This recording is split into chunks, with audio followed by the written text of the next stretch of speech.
O profeta Jeremias, o homem das lágrimas e da esperança. O profeta Jeremias é uma das figuras mais marcantes e complexas de toda a Bíblia. Conhecido como o profeta chorão, sua vida e ministério estão profundamente entrelaçados com os momentos mais sombrios da história de Judá, a destruição de Jerusalém e o exílio babilônico.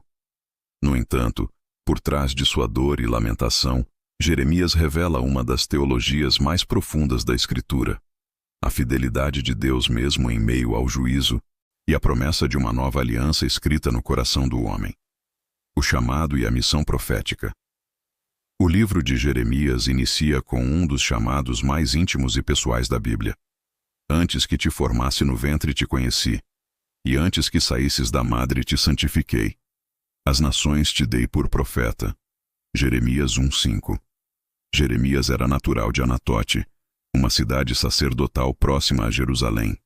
Filho do sacerdote Ilquias, ele viveu no final do século 7 a.C., no reinado de Josias, e exerceu seu ministério por mais de 40 anos, atravessando os reinados de Joaquim, Jeconias e Zedequias, até a queda de Jerusalém.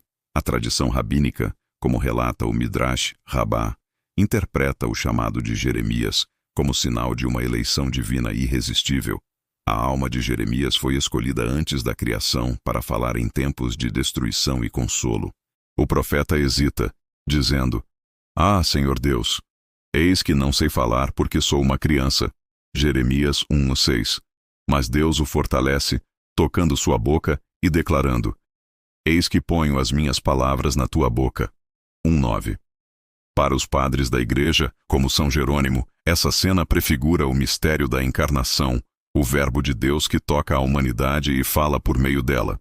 Jerônimo comenta que Jeremias é uma figura de Cristo na dor e na compaixão, no sofrer pela verdade e ser rejeitado pelo seu povo. O contexto histórico e a mensagem de julgamento. Jeremias viveu num período de crise profunda. A Assíria declinava, a Babilônia ascendia, e Judá estava espiritualmente corrompida. O reinado de Josias trouxe uma reforma religiosa, mas superficial. Após sua morte, o povo voltou rapidamente à idolatria. Jeremias denunciou essa apostasia com vigor. Porque o meu povo cometeu 2 males. A mim me deixaram o manancial de águas vivas e cavaram cisternas rotas que não retêm as águas. Jeremias 2:13.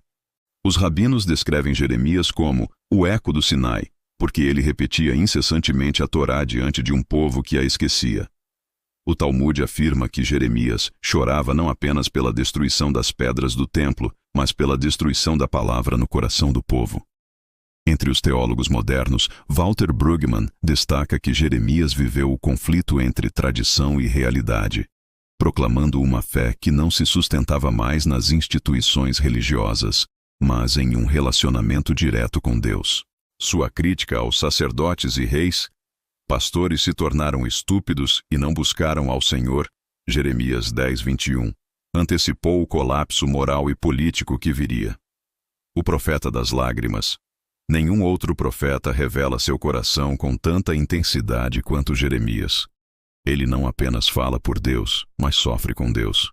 Suas confissões, 11-20, são verdadeiros salmos de dor, onde o profeta expressa sua solidão, rejeição e até seu desejo de morrer. "Maldito o dia em que nasci. Porque saí do ventre para ver trabalho e tristeza."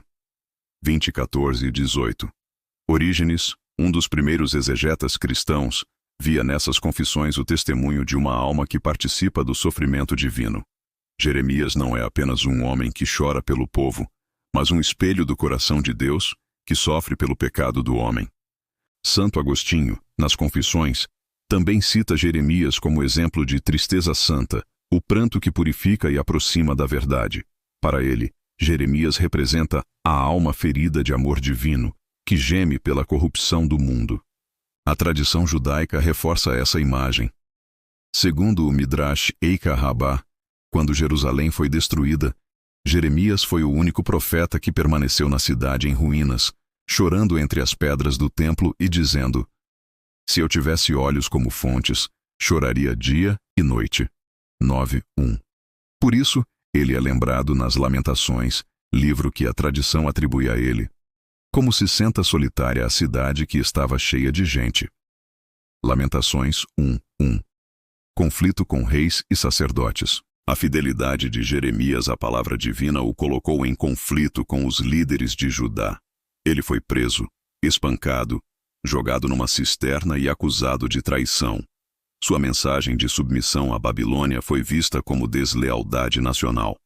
Quando o rei Zedequias o interrogou em segredo, Jeremias respondeu: obedecei à voz do Senhor e tereis vida.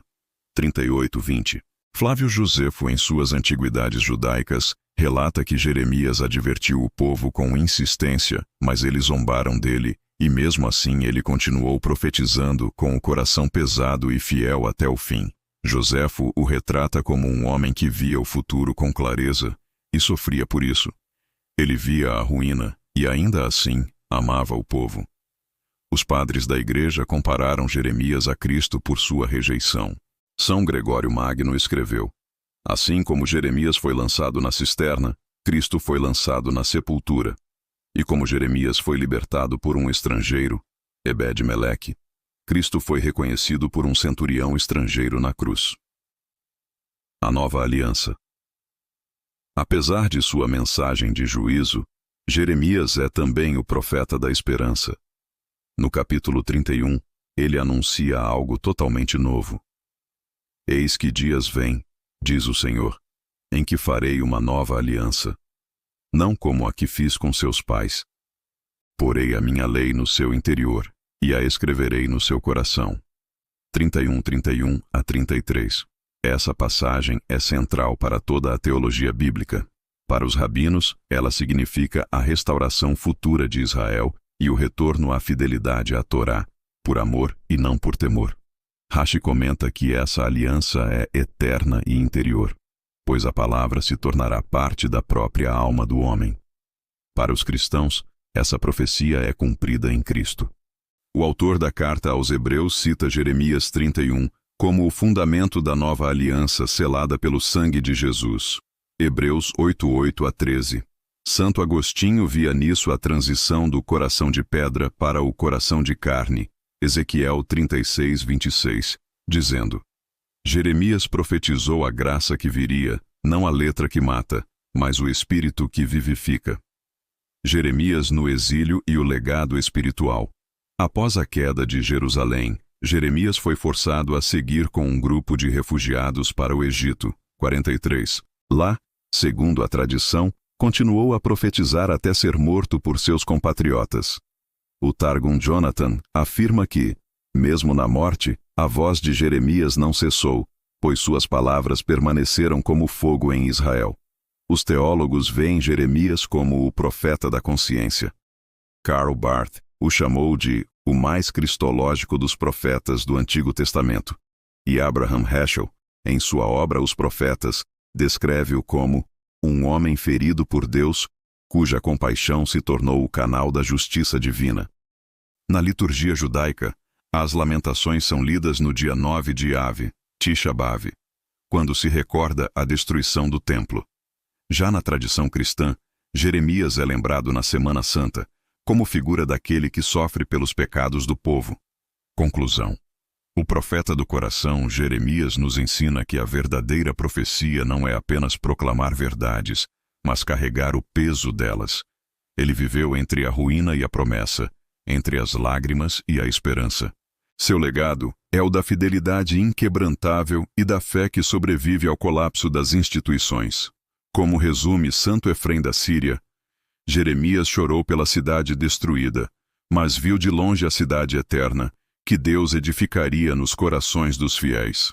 Assim, o profeta Jeremias continua ecoando através dos séculos, um testemunho vivo de que, mesmo nas cinzas da história, a palavra de Deus permanece como fogo que não se apaga.